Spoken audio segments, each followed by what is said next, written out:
Hey everybody, welcome to video 2 for the night. And I got a request to test out the new version of Symantec Endpoint Protection, and I haven't tested it in a long time. So I went and grabbed the newest version, which is 12.0.122.192. It's the Small Business Edition, and it comes with, the standard stuff that SCP comes with. And so it comes with network, which is a firewall basically. It comes with so-called proactive threat detection. It comes with the antivirus, so you can, whatever settings that you can mess around with if you want. But I just leave it the way it comes installed. It is fully updated. I updated about 3 times and rebooted a couple times to make sure that everything was up to date, as good as it can be. And the test files, the links that I'm going to use, is the same ones that I used in the McAfee 2011 review. There you go. So let's open up Internet Explorer here. Let's take a look at RAM usage. Now, the reason I look at Symantec Endpoint Protection for businesses is because a lot of businesses actually use this. Not just businesses, but a lot of universities use it too. So memory usage, not bad at all. What do we got here? About 12 megs, 13 megs. Definitely not bad at all. So let's see what it can do here. Now we know that the consumer version, the Internet Security, is pretty stout. It does have some weaknesses here and there, but overall it does pretty good. So let's see how the business version of this does. And it looks like it let that rogue right through, no problems at all. You can see it. It is right there. So let's move on. I'm gonna have to kill this a couple times.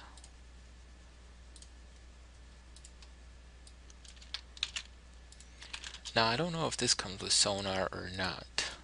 I really don't think it does, and I don't understand why Symantec really never put some of this stuff in there. Okay, now this one says security essentials fraud pending analysis. So right now it's in progress. So I think it's a looking app online. I really didn't understand here what it's doing, but I think it's checking it online. So we'll let that sit in the background and see what it does. It didn't give me an option to remove it, so we'll see what happens.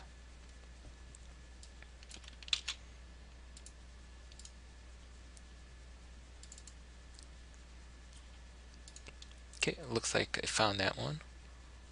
Heuristics.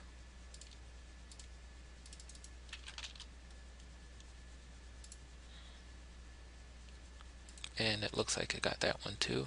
Now we got that one with a signature. Now when I was in college, we had some, you know, we didn't have anything, a lot of this stuff that we do today that people today have. And there's that one's back again. But I did notice a lot of the people that I fix their computers are from universities, and it looks like I got that one, that original one. And a lot of the security that they have is just not up to par where it should be.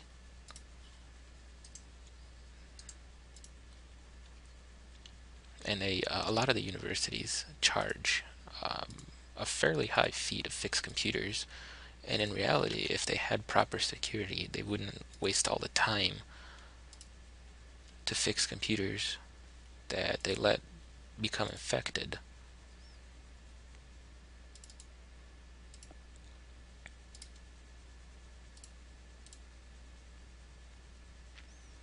they would have the proper security on their students' computers, you wouldn't have to worry about a lot of this stuff.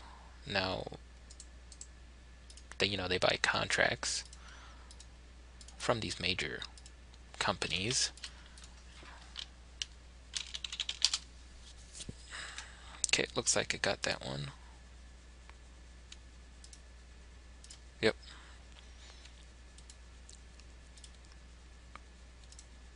Yep, so that one's done. And some of the people that I know, like I was saying, they, I mean, it's really weird because they won't let you use your own security that you want to use, but at the same time they make you use an inferior suite because they say, well, we're securing the network. Well, in reality, they're not securing anything. We know they're not because they have people in there all the time. Okay, this one's quarantined. It's gonna have to be restart. I'll wait to restart. And they constantly have people in there with problems on their computers, and it's just the most annoying thing I've ever seen in my life. Okay, this thing's getting real annoying now, so I'm gonna reboot, see if I can get rid of that. Oh, no, I got it. And all they do day in and day out is they don't even fix computers at some of the places that I've been to. All they do is reformat. Oh, yeah, and they call it fixed. So their fix is to reformat. Okay, I'm gonna restart this. See if we can get rid of that annoying rogue, and I'll be back when it's done restarting. Okay, so I restarted here, and it doesn't look like it got rid of that file. You can see that that rogue is still popping up. Why did this open up? I might have accidentally clicked on the wrong thing.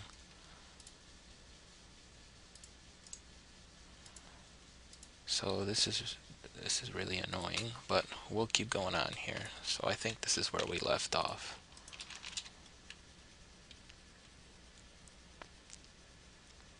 Okay, that one didn't work last time either. I don't think this one worked either.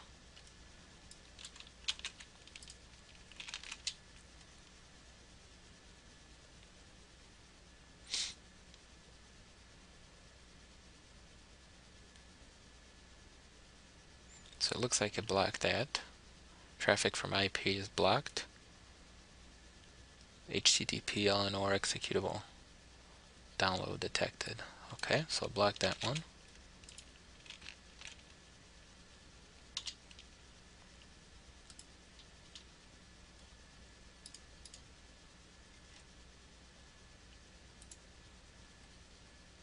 I'm going to close this and open it up again. So annoying. Whenever you open up an executable, I think it opens up that rogue.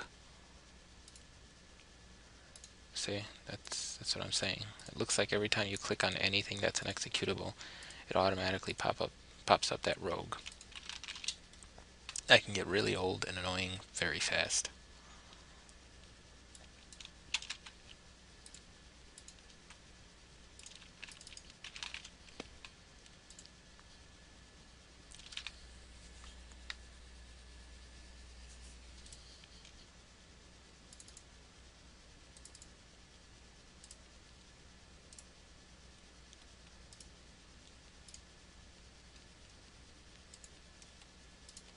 Okay. Looks like that first one didn't work.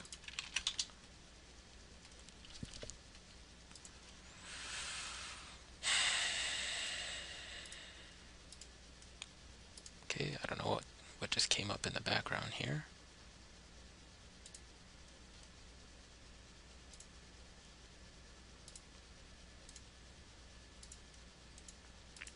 Alright, last one here. I'm getting real tired of that rogue. Driving me up the walls.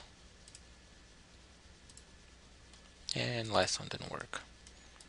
Okay, so I'm going to open up Symantec here, and I'm going to do a full scan. and I will pause the video, and I'll be back when the full scan here is done. So I'll see you then. Okay, so I finished scanning here, scanned 109,000 files, and it found a tracking cookie. That's it, and it deleted it. So these are some of the things in quarantine that it found automatically. So what I'm going to do now is I'm going to reboot, and then I'm going to run CCleaner, and then after that I'm going to run Malwarebytes. So I'll be back with the result from Malwarebytes. Okay, so Malwarebytes finished scanning here. I was kind of looking at some videos stuck on YouTube. So let's see what I found here. Now, if you look at the other video from McAfee, you'll look and you see that I remember that it found, I think it was 5 things, Malwarebytes. But so we have this Trojan fake alert, malware trace, hijack, multiple AV. These are the exact same files and registry key changes that McAfee let through. Now we have a memory process here. So we have this file loaded in memory somewhere, and because there's a memory process there, I'm going to restart. So after this is done restarting, I'm going to come back and do a scan with Hitman Pro, and I'll show you the results when that's done. So I'll see you soon. Okay, so Malwarebytes finished scanning, or Hitman Pro finished scanning, and it didn't find anything, so that's good to see. Let's run Gmer here, see if any weird things pop up, like any type of root keys or anything like that.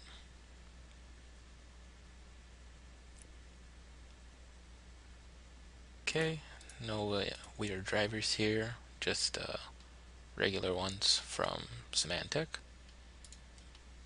So, because I have some time now, I'm going to do a scan with Super Anti-Spyware, and we'll see if it finds anything out of the ordinary.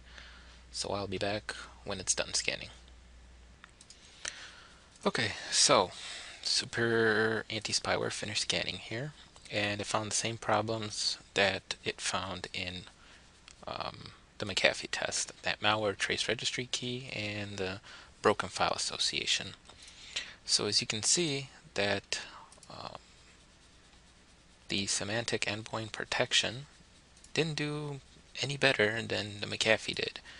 And that's really kind of disappointing because so many companies rely on Symantec here to protect their corporate computers, and I really think what it should be like is security on a business side should be a lot stronger than the security on the consumer side. But it seems to me like right now it's completely backwards. It's the weirdest thing. Any endpoint security solution that I tried for businesses seems to be a lot weaker than the counterpart that they offer for consumers. And that seems kind of weird to me because you could have a company that's worth millions and millions of dollars protecting themselves with software that isn't going to work. And, they say we have all these servers and all this, security and stuff. But in the end, the best way, in my opinion, to secure uh, your users is a combination of software and hardware, hardware firewalls and all that type of stuff. But in the end, if your software stinks, I don't care what you do with the hardware, infections are still going to end up getting through and you're going to have a compromised network. So all these companies should start really thinking about beefing up their security a lot better on corporate networks, because lots of money is being stolen from corporate businesses and small businesses and things like that. So that's it for this review. Hope you guys enjoyed it. A little bit different here. And I'm going to think about what I want to do for my next ones. But we'll see when that gets through, what happens there and what I decide on doing. So I'm going to edit these and post them online. So everybody take care, have a good night, and I'll talk to everybody later.